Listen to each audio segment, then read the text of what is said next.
दर्शकों, मैं दिव्या खोबरे और आप देख रहे हैं JTV भारत। आइए रुक करते हैं आज के मुख्य समाचारों की ओर। की राजधानी में 8 जनवरी को महाआंदोलन कर सुर्खियों में आए करनी सेना परिवार संगठन ने आज चुनाव लड़ने का ऐलान कर दिया है। संगठन की 18 सूत्रीय मांगे दोनों प्रमुख राजनीतिक पार्टियों द्वारा नजरअंदाज किए जाने के बाद करनी सेना परिवार ने 80 विधानसभा सीटों पर उम्मीदवार उतारने की घोषणा की है। संगठन के प्रमुख जीवन सिंह शेरपुर ने भी जावरा विधानसभा क्षेत्र से चुनाव लड़ने का ऐलान किया है। पत्रकार वार्ता में जीवन सिंह शेरपुर ने कहा कि दोनों ही पार्टियों में कुछ ऐसे लोग हैं जो परिवारवाद को बढ़ावा दे रहे हैं और नए लोगों को राजनीतिक में आने से रोक रहे हैं। आंदोलन की लड़ाई से लोकतंत्र की लड़ाई में प्रवेश कर रहे हैं। जनता के बीच जाकर अपनी बात रखेंगे और चुनाव जीतेंगे। सर, आज जो शक्ति प्रदर्शन दिखाया करनी सेना ने क्या बोला? ये शक्ति प्रदर्शन नहीं है, कार्यकर्ता सम्मेलन है। खाली कार्यकर्ताओं को बुलाया गया था जो विधानसभा की व्यवस्थाओं को देखेंगे और व्यवस्थाओं को संभालेंगे। 275 पोलिंग के सारे जो हमारे बूथ अध्यक्ष बनने वाले हैं या जो हमारे कार्यकर्ता है जो विधानसभा की तैयारी करवाएंगे और अपने बूथ को संभालेंगे, उन सभी भाइयों को बुलाया था और अपनी अपनी जवाबदारियां उनको दी है कि अपने बूथ को विजयी करके आना है। आपके साथ ये युवाओं का आपात समर्थन देखते हैं, क्या कहेंगे? वैसे भी विधानसभा में 1 लाख से ज़्यादा युवा वोटर हैं और हम जीत के आएंगे और जीत के अपने लोगों के लिए काम करेंगे। जो युवा हैं अभी तक भटक रहे हैं, नौकरी के लिए वैकेंसी नहीं निकलती है, रोजगार के लिए उनके सुनिश्चित व्यवस्थाएं करेंगे कि समय समय पर वैकेंसी निकले और समय समय पर उनको रोजगार भी मिलता रहे। इस तरह भाजपा, कांग्रेस और जयस के नेताओं ने भी आप शासक का समर्थन देता है, इसको लेकर आप क्या कहना चाहेंगे? सत्य के साथ सब आते हैं और वो हमारे भाई हैं, उनको विश्वास है कि हम सत्य की लड़ाई लड़ रहे हैं।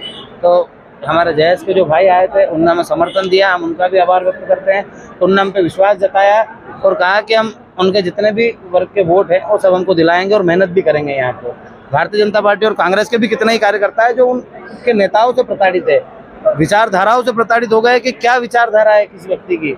कांग्रेस भाजपा साथ में मिलकर काम कर रही है और आम कार्यकर्ता प्रताड़ित हो रहा है। दोनों दल के लड़ने वाले नेता एक साथ बैठ के चाय पीते, खाना खाते हैं और वहाँ आम कार्यकर्ता को लड़ा के फूट डाल के शासन करने का राज जो अंग्रेजों ने करा था वो कर रहे हैं। तो आज की यहाँ के जो युवा है, यहाँ की जनता वो समझ चुकी है, वो उनका क्रांतिकारी नेता लाएगी जो उनके हक अधिकारों के लिए लड़े और 2 दलों को या 2 व्यक्तियों को लड़ा के राज नहीं करे, उन दोनों को साथ में रख के बिठा के राज करे। सर, आपका टिकट फाइनल हो चुका था, क्या कारण रहा टिकट? ये कांग्रेस की रीति नीति तय करती है कि उनको किसको टिकट देना था, किसी को नहीं देना था।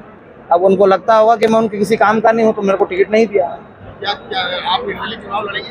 हाँ बिल्कुल, मैंने पहले भी कहा था जब पिछली बार भी प्रेस कॉन्फ्रेंस हुई थी कि हम चुनाव लड़ेंगे और लड़ रहे हैं। कांग्रेस से टिकट में आपकी मांग थी कि वो आपके 18 सूत्री मांगों को माने, कांग्रेस ने उसमें कुछ मांगों को रखा भी है। हाँ, इसके बावजूद आपको टिकट ना देना, ये क्या समझते हैं? अब ये हमारे भी समझ में नहीं आ रहा है। कांग्रेस के बड़े नेताओं का जो फैसला है, अब वो क्या फैसला है, क्या चाहते हो। उनने हमारी मांगों को सम्मिलित करा है, 14 मांगे हमारी सम्मिलित हुई है, तो उसके लिए हम धन्यवाद देते हैं कि उन्होंने हमारी मांगों को सम्मिलित किया।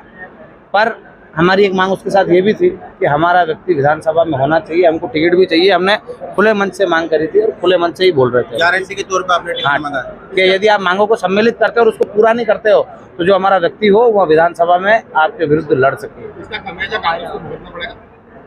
हाँ, वो उनने गारंटी तो दी है, पर मतलब उनने वचन पत्र में लिया है पर गारंटी नहीं है वो पूरी होगी।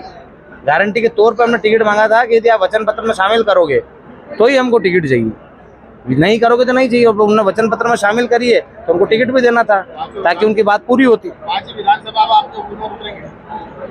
हाँ, सारी विधानसभा सीटों पर जिन जिन ने विश्वासघात करा उनको सबक भी सिखाएंगे, ऐसा नहीं है। कब रहेगा आपका नामांकन? हाँ, कब नामांकन दाखिल करेंगे? 26 तारीख को हमारा नामांकन रैली है 8 बजे से। तो हमने सभी को आपके माध्यम से भी निमंत्रण देना चाहते हैं कि जितना भी हमारा जावरा विधानसभा के हमारे साथी है, सभी एक दिन का काम छोड़ के इस नामांकन रैली में शामिल हो और लोगों को ये बताए कि नामांकन में इतने लोग हैं, वोटों की पेटियों से कितने निकलेंगे।